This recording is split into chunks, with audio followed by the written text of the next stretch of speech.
नमस्कार और the deep dive में स्वागत है।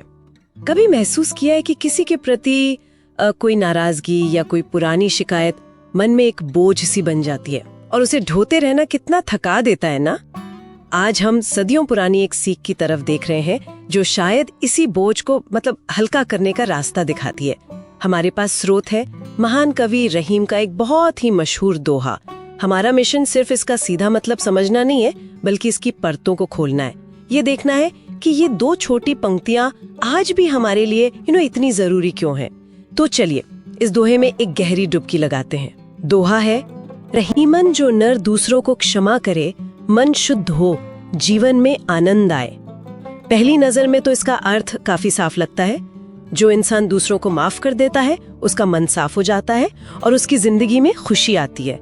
लेकिन यहाँ सोचने वाली बात यह है कि ये तीनों चीजें, क्षमा, मन की शुद्धि और आनंद, ये आपस में जुड़ी कैसे हैं? क्या ये वाकई इतना सीधा है? बिल्कुल, और यही जुड़ाव ही इस दोहे की असल गहराई है। रहीम सिर्फ एक नैतिक सलाह नहीं दे रहे कि भाई माफ करना अच्छी बात है। हाँ। वो एक तरह का क्या कहते हैं, मनोवैज्ञानिक और शायद आध्यात्मिक कॉज एंड इफेक्ट बता रहे हैं। क्षमा यानी फॉरगिवनेस, उसको वो सीधे जोड़ रहे हैं मन की शुद्धि मतलब मेंटल प्यूरिफिकेशन से। अच्छा। और फिर उस शुद्धि को जीवन के आनंद से यानी जॉय या ब्लिस से। अच्छा, तो ये मन शुद्ध होना, इसका ठीक मतलब क्या है? क्या सिर्फ बुरे ख्याल निकालना है या इसमें कुछ और गहरा है? ये बहुत अच्छा सवाल है। देखिए, मन शुद्ध होना सिर्फ नकारात्मकता को हटाना भर नहीं है। ये उससे आगे बढ़कर मन की एक निर्मल अवस्था की ओर इशारा करता है। सोचिए, जब हम किसी के प्रति गुस्सा या वो द्वेष पालते हैं तो वो हमारे मन में गांठ की तरह बन जाता है, एक बोझ। हाँ बिल्कुल।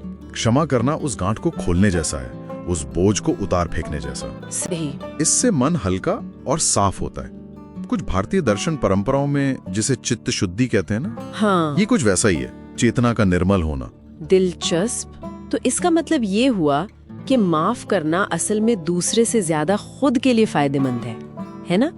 क्योंकि बोझ तो हम ढो रहे थे। बिल्कुल सही, बिल्कुल। रहीम शायद यही कह रहे हैं, क्षमा दूसरे पर किया गया कोई एहसान नहीं है, ये खुद को आजाद करने का एक जरिया है।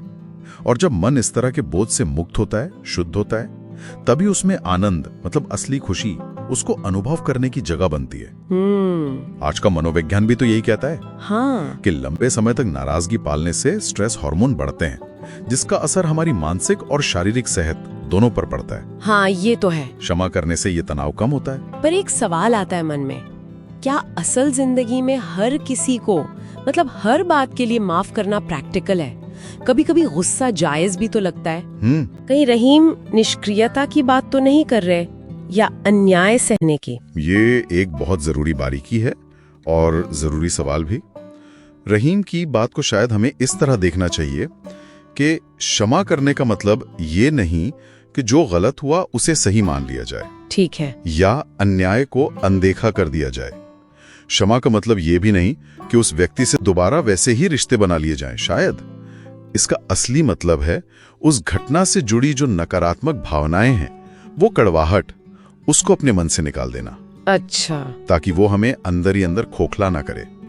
ये अपनी आंतरिक शांति चुनने का एक सक्रिय, एक एक्टिव कदम है। समझ गई। तो ये अपने मन पर अपना नियंत्रण वापस पाने जैसा है, बजाय इसके कि किसी और की करनी हमारे मन की शांति भंग करती रहे। बिल्कुल। क्या रहीम के समय में या उनकी जो पृष्ठभूमि रही होगी, शायद सूफी प्रभाव में इस तरह के आंतरिक शुद्धिकरण पर कोई खास जोर था? हाँ बिल्कुल।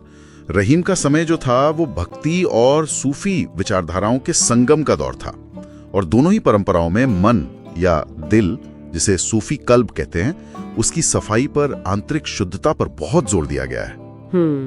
इसे ईश्वर या सत्य के अनुभव के लिए जरूरी माना जाता था। तो रहीम का ये दोहा उस व्यापक दार्शनिक और आध्यात्मिक माहौल से पूरी तरह मेल खाता है, जहां बाहरी कर्मकांड से ज्यादा भीतरी अवस्था को महत्व दिया जाता था। और क्षमा उसी आंतरिक सफाई का एक महत्वपूर्ण साधन है। हाँ, एक महत्वपूर्ण हिस्सा। तो इस पूरी बातचीत का अगर सार देखें तो रहीम का ये छोटा सा दोहा हमें एक बहुत बड़ी सीख देता है। क्षमा सिर्फ एक नैतिक गुण नहीं है, बल्कि अपनी मानसिक शांति और जीवन में असली आनंद पाने का एक शक्तिशाली जरिया है। ये खुद को अतीत के बोझ से मुक्त करने का एक रास्ता है। सही कहा। और ये हमें सोचने पर मजबूर करता है। आज की जो तेज रफ्तार जिंदगी है, जहां नाराजगी और शिकायतें पाल लेना कितना आसान हो गया है, वहां रहीम की इस सदियों पुरानी सलाह को अमल में लाने का एक छोटा सा प्रयास भी हमारी अपनी मानसिक शांति और खुशी पर कितना बड़ा फर्क डाल सकता है। ये सिर्फ सुनने की बात नहीं है, शायद आजमा कर देखने की बात है।